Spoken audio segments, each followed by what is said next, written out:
let's go start with the Dallas Cowboys. So last night, they're playing the Tampa Bay Buccaneers. They find out midday that they are eliminated from playoff contention after Washington takes down Philadelphia. I don't actually know exactly how that worked. Maybe they needed Washington to lose out to have a shot. Regardless, the Cowboys are eliminated. And it's like, I saw a bunch of memes online, and it's true. It's like the Dallas Cowboys when they've been eliminated from playoff contention, and it's just like a clip of Tom Brady with Randy Moss walking out. Because it's like, oh, once we have nothing to play for, we've won 4 of 5. And honestly, if you take away one idiotic special teams blunder a week ago or 2 weeks ago versus the Bengals, the Cowboys would have won 5 consecutive games because they were going to win that game. They're getting the ball back with 2.5 minutes. Cooper Rush, what a player. Cooper Rush, 9-4 Team plays hard for him. So Mike had the boys ready to play. So he did. They should have won 5 in a row, but they've won 4 of 5. And to Mike's credit, they've been playing really hard lately. And look, it's an important point. You said it last night. The Cowboys are look like they're playing harder for Cooper Rush, right, than they do for Dak Prescott. I mean, look at a guy like CeeDee Lamb last night. 7 to 8 weeks ago, he's on the sideline telling Dak Prescott he's worthless and, he's a bum. Last night, he takes a hit on that shoulder. We both thought maybe he broke his collarbone. I mean, that 5 weeks ago, he's done. He's like, I'm out for the game. He comes back 2 plays later after they say he's questionable. Yeah, playing hard in a game that doesn't matter. Right. That's what I'm saying. It's bizarre. They play far, far harder for Cooper Rush. It's a simple fact. I mean, I think it's just human nature. Like when you're in, whether you want to have jealousy or not, it's a fact that it's like, okay, I'm playing right now. This guy, when Dak Prescott's in the game, he sucks. And I don't know if it's an attitude deal for Dak or what, but he just wasn't playing his best football this year, just in general, obviously, right? But it's like, it's so much harder when a guy that is making $60 million and you say, oh, well, they're pros, it shouldn't matter. And really, it shouldn't. But guys that are like CeeDee Lamb or whoever it may be, they're like, you're telling me we paid this guy $60 million and this is the way he's playing, and you bring in Cooper Rush, by who all accounts is just a good dude that's going out there and playing as hard as he can. And like I said, the reason they win with him is because it seems like they play harder. The game plan is he takes what the defense gives him. I know he frustrates you and your dad sometimes where he's not throwing it down. He's just checking the ball down. Dude, he doesn't frustrate me. That's my dad. Yeah, he just doesn't throw interceptions. He just doesn't do it. He's not going to turn over the ball. He'll take a sack and they'll punt.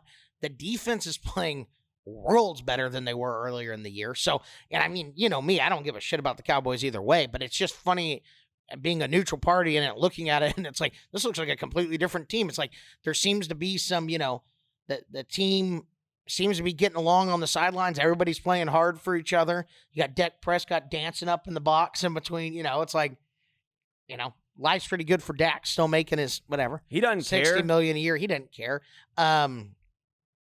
Yeah, I don't know what the solution is, but for Cowboys fans that want Mike McCarthy gone, things are getting dicey because, I mean, if they win the rest of their games, it's Jerry Jones. You have a feeling he's going to keep them. So I will say this. I don't know. I will say this. I don't hate Mike McCarthy. Yeah. I don't think he was a phenomenal hire.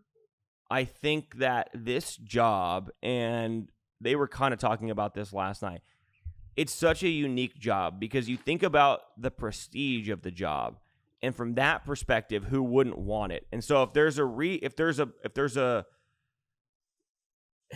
an opening in that job, you would think everybody would go for it. And yet you have Ben Johnson sitting on deck, and I think neither of us think he's going there, right? Who is the hottest head coaching prospect in a while in the NFL.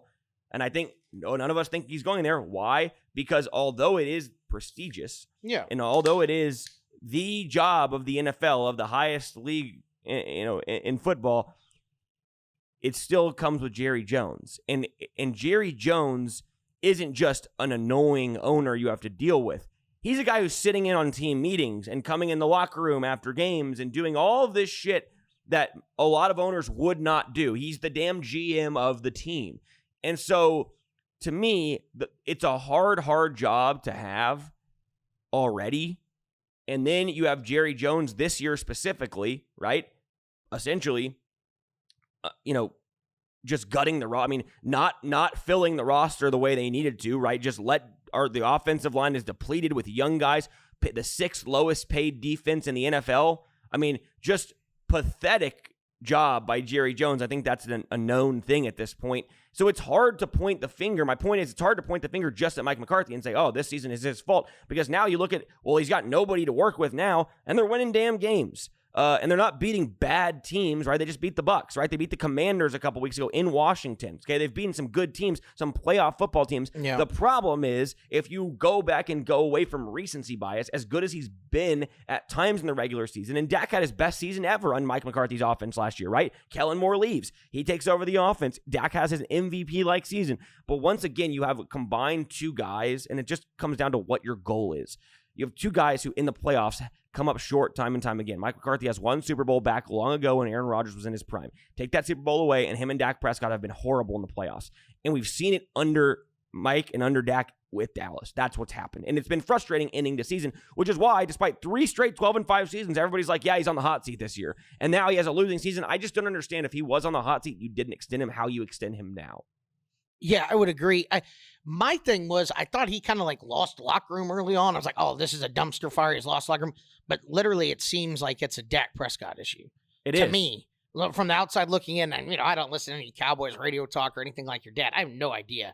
But from the outside looking in, it's like, those guys are playing really hard. It seems like they're having a good time playing football. Micah Parsons was distraught when they lost to the Bengals the other day, and that guy, touched the ball on the punt, the special teams gaff.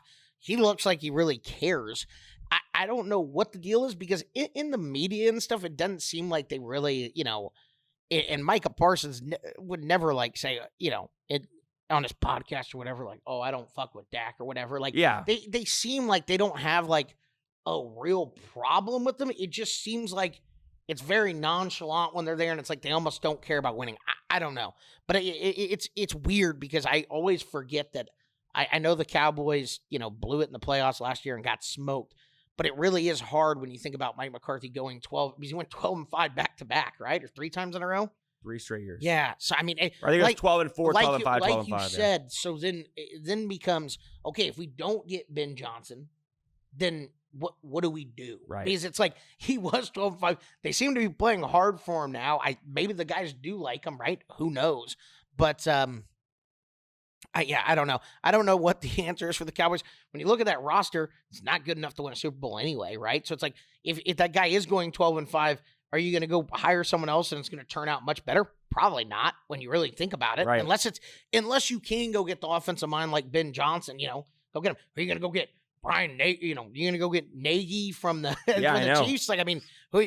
So to me, at this point, it looks like.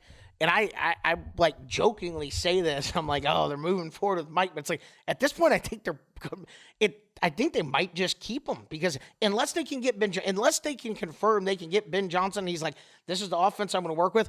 But the more I think about that, I think he is going to go to the Bears. That's what I said yesterday. Yeah, the more you think about it, it's like, that makes the most sense. You have a young quarterback. If he thinks that, and then people will tell you, Gruden talks about it, it's like, the defense isn't playing well, but when you really look at the defense on paper, they're talented. So it's like they've given up on the season, but I think he ultimately ends up there.